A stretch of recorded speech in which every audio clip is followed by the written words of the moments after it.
po guys, meron kaming bagong bili. Ngayon, ito sa Lazada. Buksan na natin. Itong barel na MPB MNP na 9mm pistol. So kailangan natin itong knife na to para ano natin siya. Yun. So yun guys. Oh, ito na siya. Sa Lazada. Hindi ito po ito. Sorry guys, nabanggit kong Shopee. Pero ito yung kanyang bala.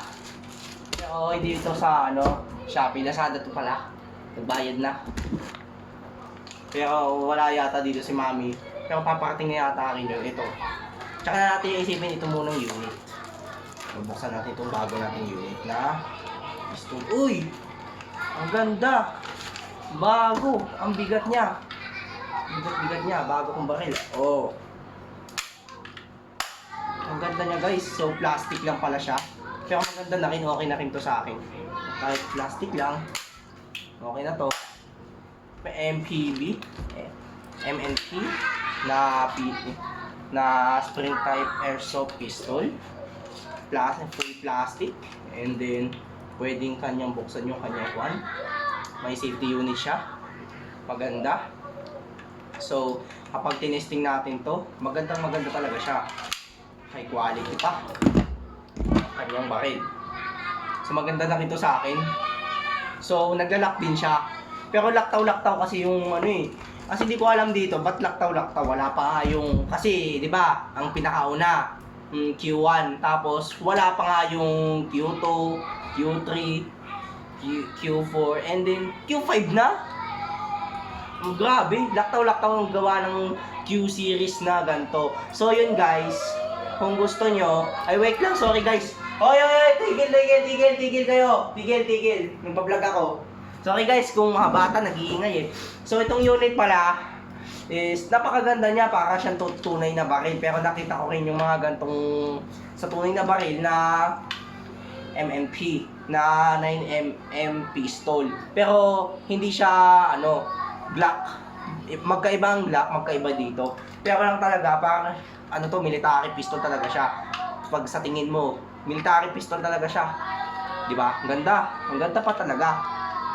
So sa tingin natin, okay na okay, sulit na sulit yung pagka natin dito.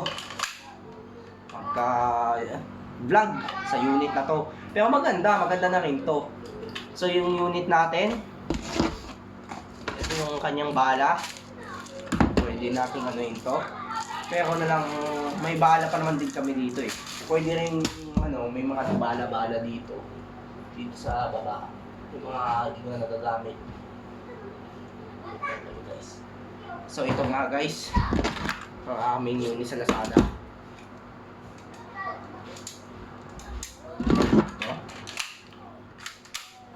Ang ganda. Tumagos siya sa carton guys. Napapansin nyo, tumatagos siya, malakas din siya. Mas malakas pa siya sa Q1. Kasi meron din akong Q1 yung Glock. Kaso sa katagalan nasira. Dahil kakagamit ng kaibigan ko yata yun. Yung kakagamit ng tumatalbog. Halos parang kaunti lang yung lakas niya. Parang bootleg na pistol lang kasi itong nabili namin. Pero maganda na rin to. Itong safety, ito yung kanyang safety. Nagla-lock safety. Yan. Military pistol lock safety na MMP na bago namin bili. Tapos pag wala ng bala, ganyan siya, parang totoo or gas type. Ganito, tapos isang putok, isang kasa.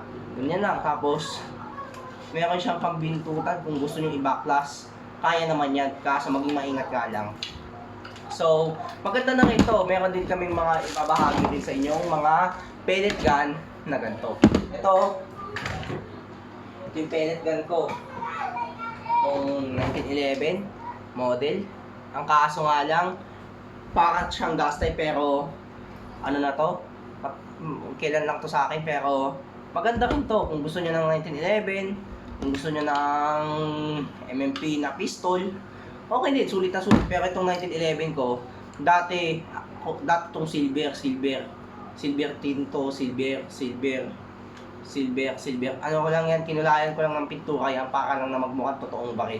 So guys, hindi ko siya nabili, ha? Hindi ko siya bagong nabili. Ito, dati rin to. Ito rin yung dati na blinag ko sa inyo. Pero, ang ginawa ko lang dito is, inano ko lang to.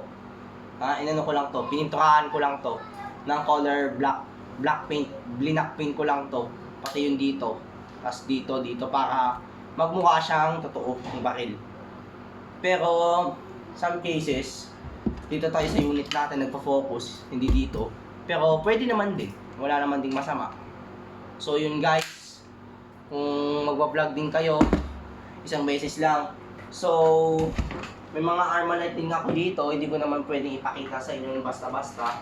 Ito yung shotgun ko. Ito, shotgun ko. Pellet gun. Malakas na rin to sa akin. Okay na okay, sulit na sulit. Kumpara din sa bago. Pero mas nagugustuhan ko ang bago kaysa dito sa shotgun. Pero may mga pellet gun din ako. Na marami na akong pellet gun. Halos tambak na ako ng mga pellet gun, airsoft gun. Pero sa kasamang palad, yung mga nasira akong pellet gun, hindi ko na mapaayos. May problema na, may bias na. So, guys, kung gusto nyo bumili nito, mag-comment lang kayo sa baba, mag-pindutin nyo yung link at mag-subscribe na rin kayo. Search nyo ang pangalan ko sa YouTube para lagi kayong updated sa aking vlog ng airsoft at iba pa. So, maraming salamat sa inyo, tol. Ingatin. See you next time. Bye-bye.